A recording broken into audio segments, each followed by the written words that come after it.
The initial uprising of the districts against the oppressive rule of the capital had been brutally crushed, and with the conclusion of the war, the people in the districts were forced to resume their lives under the strict control of the capital.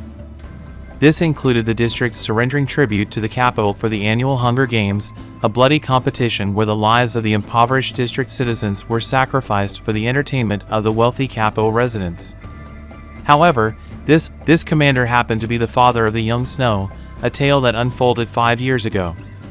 Now, Snow, having grown into a determined young man with ambitious dreams, is determined to restore honor to his family and improve their economic conditions.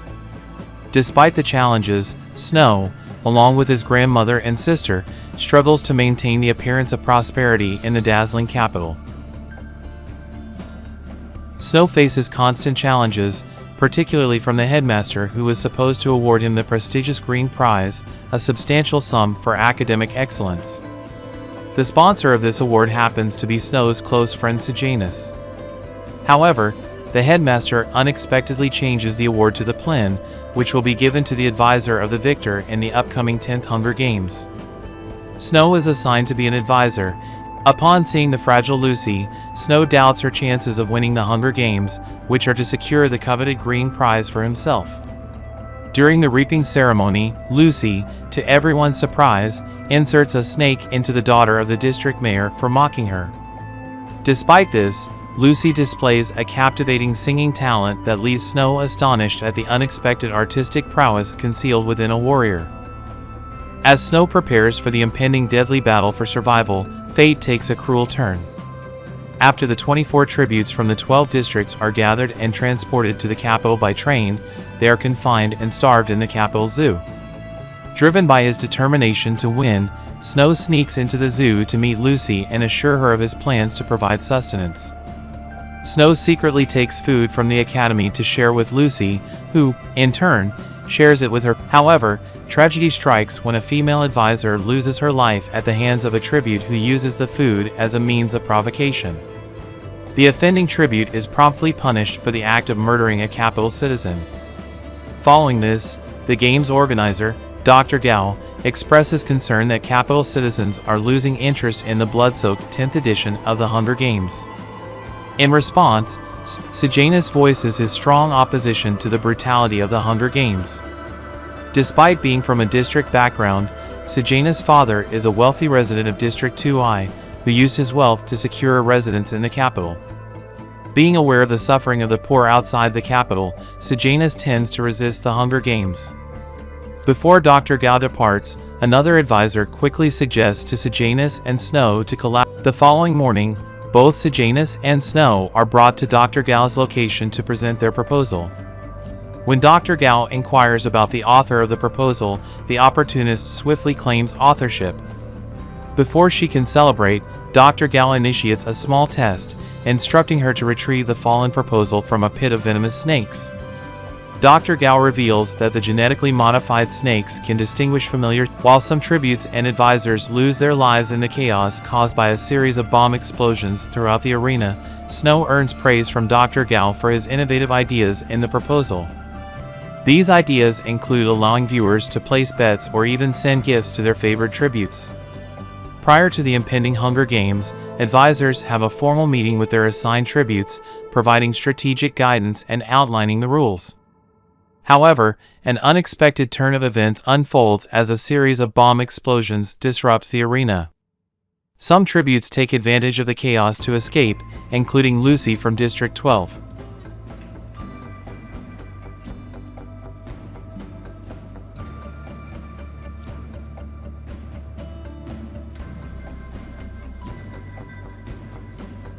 Lucy, despite having a chance to flee, decides to stay back to rescue Snow, who is trapped under a pile of debris.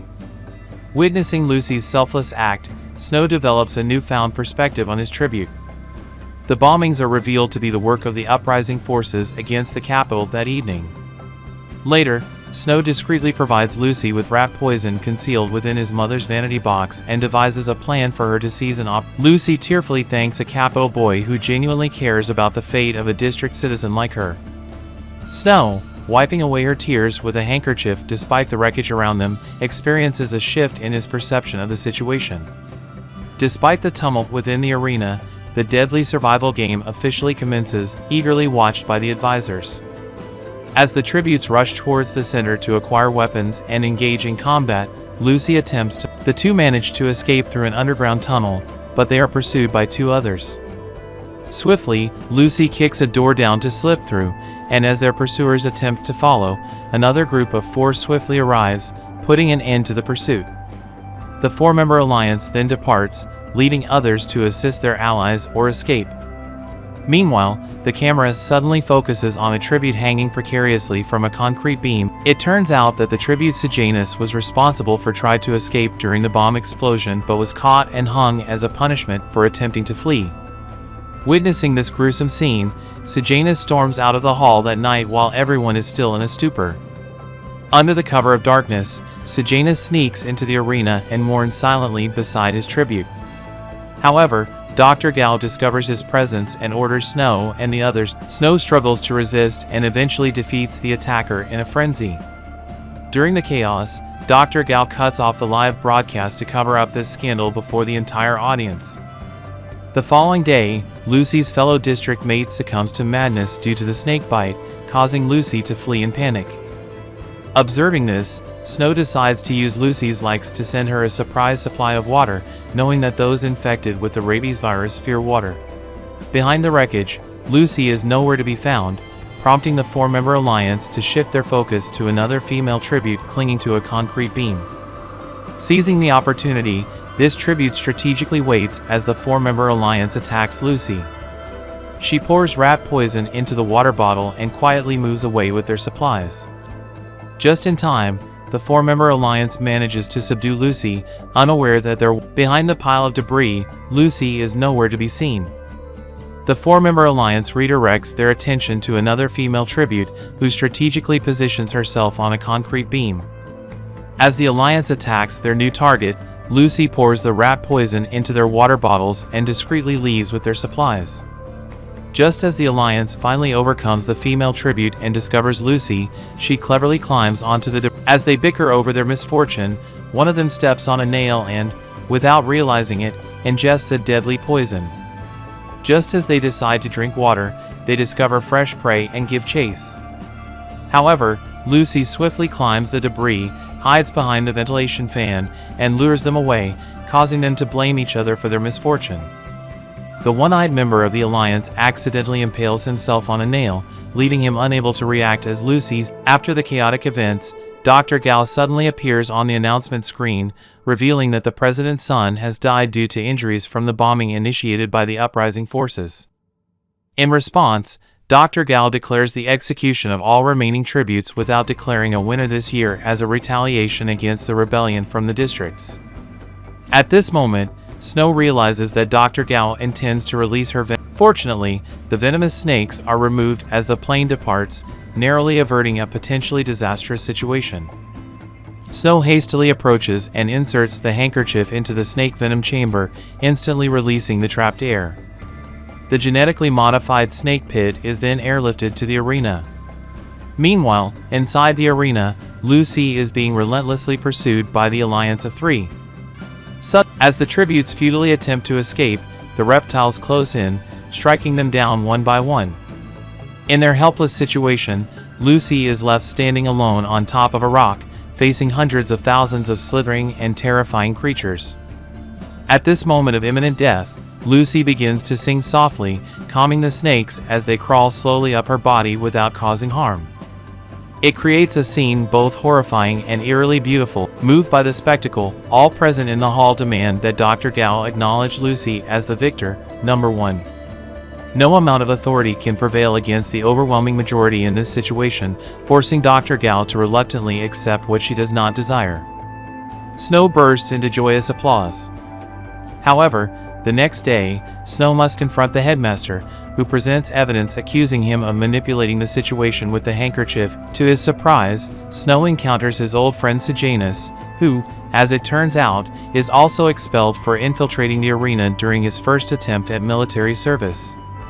Together, they witness the execution of a District 12 citizen accused of treason without trial. The prisoner's wife, unable to bear it, screams murderer, leading to her immediate arrest.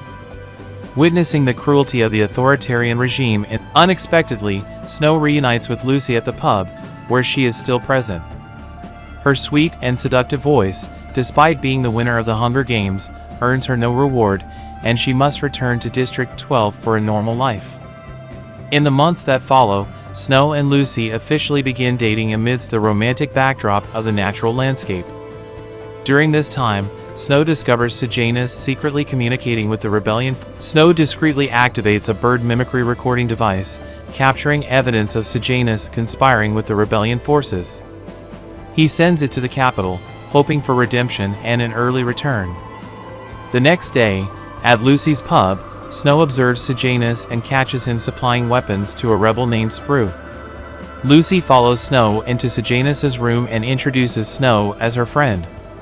However, things take a turn as in the aftermath, chaos ensues as Sprue is demanded to dispose of the rebels' weapon. The military begins a ruthless search for weapons, torturing and arresting suspects. Lucy informs Snow that she must flee tomorrow, heading north to the unregulated lands outside capital jurisdiction.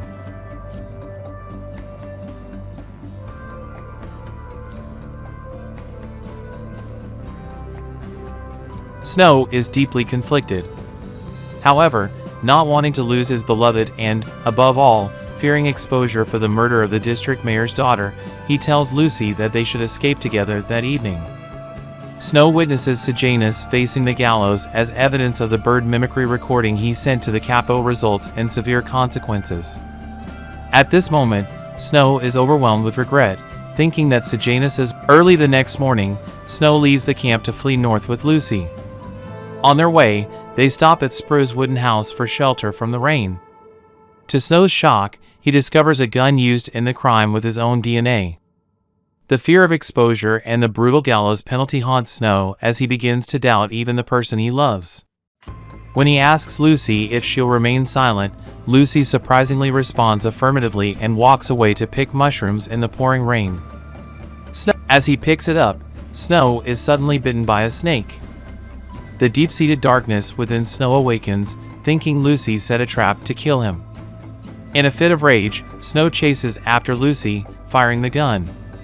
When he arrives at the spot, Lucy is nowhere to be found, and above, the mockingjays start mimicking Lucy's song, driving Snow mad with anger. After firing his gun in frustration, Snow, now liberated, returns to the camp.